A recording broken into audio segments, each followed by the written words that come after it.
Welcome to episode 14 of Secrets of the Universe, Walking the Conscious Path with Steve Hasenberg. I'm Greg Agnew. This episode is titled The Heroic Journey, Adversity and Adversaries. So, Steve, why do you describe this one as the journey you take is the one that you're ready for? So the reason I used that, Greg, was because if you go back in the series, what you're going to see is that we talked about something called near-death experiences. I think that was in 3 or 4, perhaps. And during a near-death experience, and near-death experiences are about individuals who have died, often on the operating table, and then they're brought back to life after a period of time. And they usually tell tales of where they went, which is quite astounding. So people should watch those videos. During that period, what you do is you look on your earth life. You're usually sitting with a being of light. Perhaps you're sitting with Jesus. You could be sitting with Mohammed, sitting with an angel. And you actually watch something called a life review. And in this life review, it's totally detailed about what you've experienced.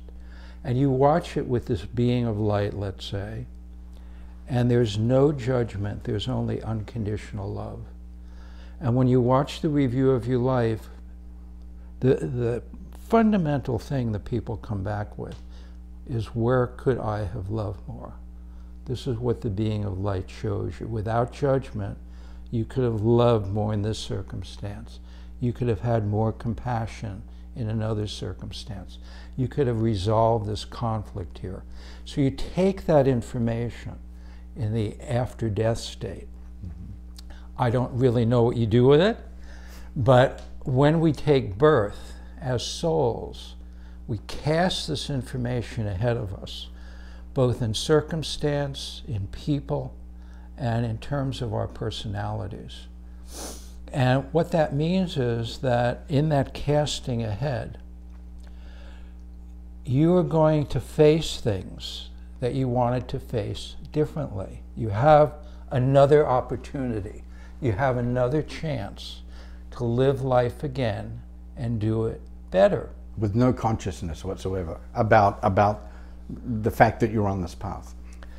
There's no consciousness about the fact that as a soul, you cast these things ahead of yourself. You could cast somebody who's going to become your lover. Maybe you cast Nicole ahead on the path. I cast Cynthia ahead on the path. And at some point we meet. So there are people that you've known before, who you've had relationships with, who are cast ahead. There are circumstances. Souls create circumstance, which we'll talk about more. Circumstance is something that may be difficult coming forward. And that's why it's called the hero's journey and the heroine's journey. So there are 2 journeys here. There's a journey that women take. There's a journey that men take. I call it the heroic journey. So we don't have aspects of both inside all of us, or we do? Well, we do have aspects of male and female energy. We're all balanced that way. But in terms of the hero's journey began with Joseph Campbell.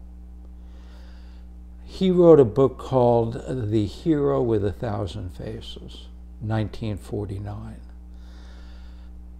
The idea of 1,000 faces means that everybody is on the hero's journey. He was a mythologist at Sarah Lawrence College. He was a professor of literature and mythology.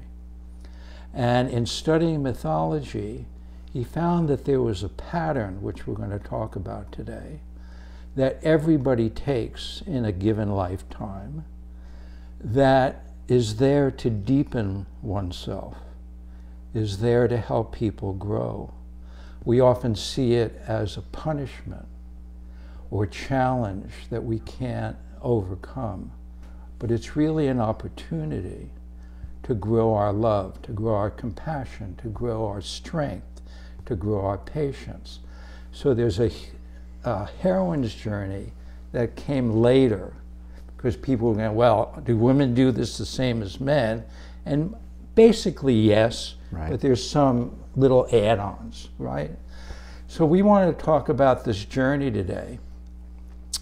But before we do that, I want to talk about this idea that the path that we take is the one that we're ready for. So what that means to me, I just love that statement, because we often find ourselves in situations that I said just a moment ago we feel punished by. What that situation really is, it's given to us from the soul as a way for us to test ourselves, to test our ability. So we're giving it to ourselves through the soul connection? Yeah, the soul, we're kind of going deeper in this segment. Mm-hmm. We're multidimensional beings, which means that as we're here on earth, we're also a soul, an eternal soul in heaven. And that is the eternal soul that we go back to after we leave this dimension. The soul and the human personality, by the choices that the human part of us make, creates circumstance, it's like, if you think about where does the next moment come from? The next moment actually comes from this relationship between yourself and the soul. The soul is a creator. The soul creates matter. The soul is pure consciousness. That pure consciousness, we said in another video, was the mother of matter. Right. So there's a relationship between your human self and your soul. When you meditate and you experience that deep quietness, you're actually experiencing your own soul. So the path that we take is the path that we're ready for. It's like the next stage of our human development. So going back to the fact that the soul is projecting these events that we must go through ahead of us. Right. Is there a way for anyone to make that a more pleasant experience, especially if they're suffering recurring situations, multiple illnesses plus Right. violations, Right. and just a very hard life. Life is very hard, you know.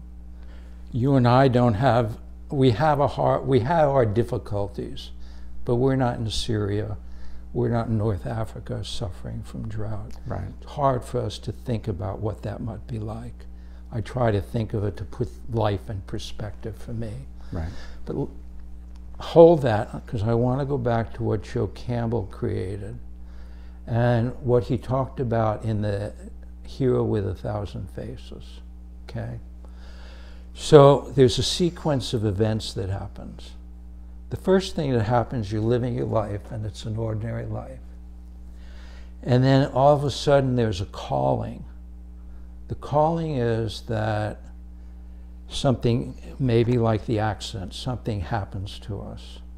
We're called into a different framework about who we are, what our life is about. Just like I was called into a different framework when I got sick.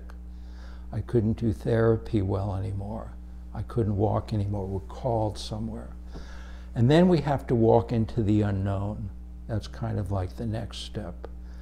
And then we walk into the unknown and we have to face our adversary. The adversary could be an illness. The adversary could be a person. Maybe my wife's decided she was going to leave me. So I have to face that situation.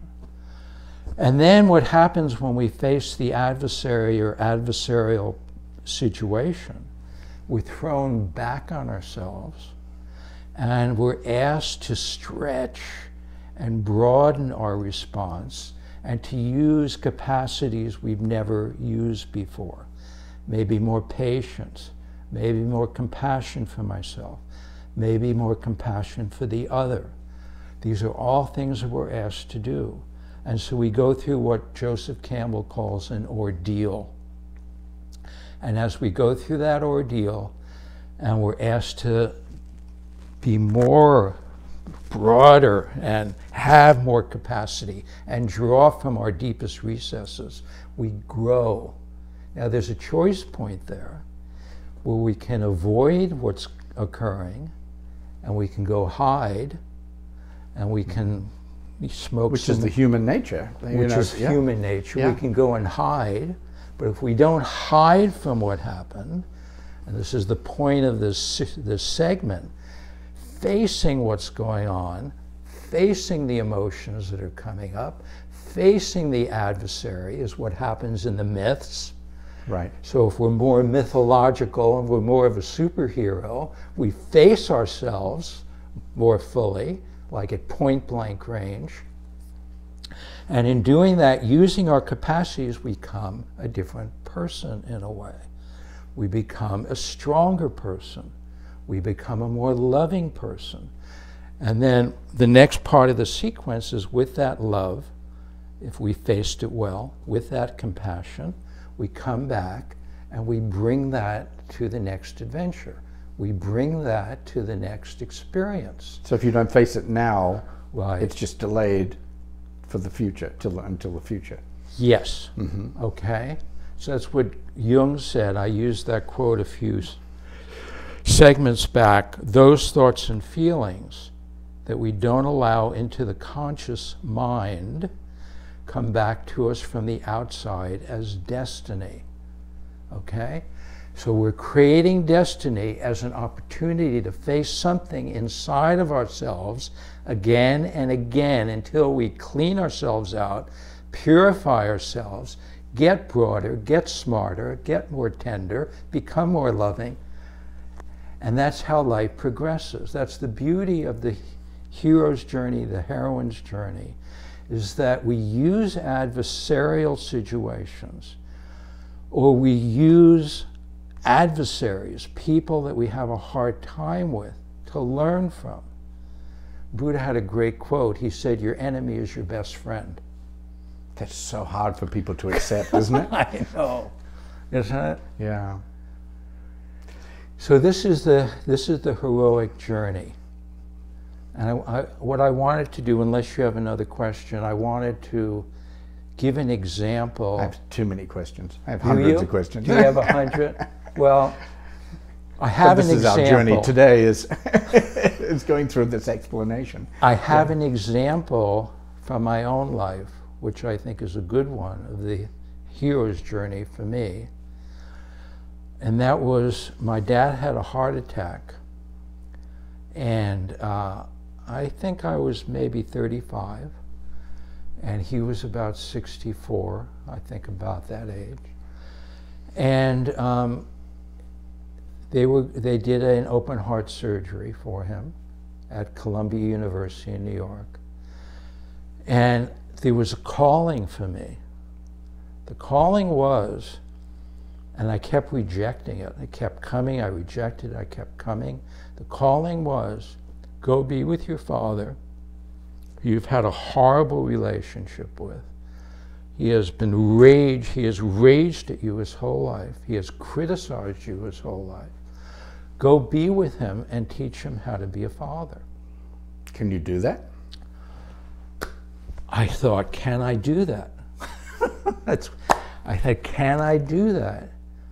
And it kept coming, Greg. It was so strong. And I said, okay, I know how to be a father. I knew instinctively what it would take. I went to New York. I spent 2 weeks with my father. I stayed in New Jersey, went there every single day, and I fathered him. I fed him after the operation. I kept going to, this was the last thing, I'm serious, the last thing on earth that I wanted to do, but it felt like I should do it because he had been so horrible to me. I always wanted him to be a father to me. I fed him, I walked him, I told him stories, I asked him about his dreams. It was a phenomenal experience. And one day, maybe 3 or 4 days into this, all of his guys came in from work He worked on Madison Avenue. He was a madman. Right. It was that show completely with the hats, the whole Right, thing. that harshness that they had back then. That yeah. whole thing. Yeah. And his buddy came and said, "Come here, I have to talk to you." He said, "Did your father have a lobotomy or a heart operation?" He said, "He's so different." And I thought, Jesus, this thing worked. That was, and what I grew so much from that. My patience grew. I expressed things I never wanted to express before. I taught him how to love because I knew how to love. And our relationship changed from that point on. So that's my personal hero's journey. Right. Now, what about, I know people who've been through a similar circumstance, similar situation, but the person they're trying to love is not responsive. No matter what, there's pushback, there's anger, there's bitterness.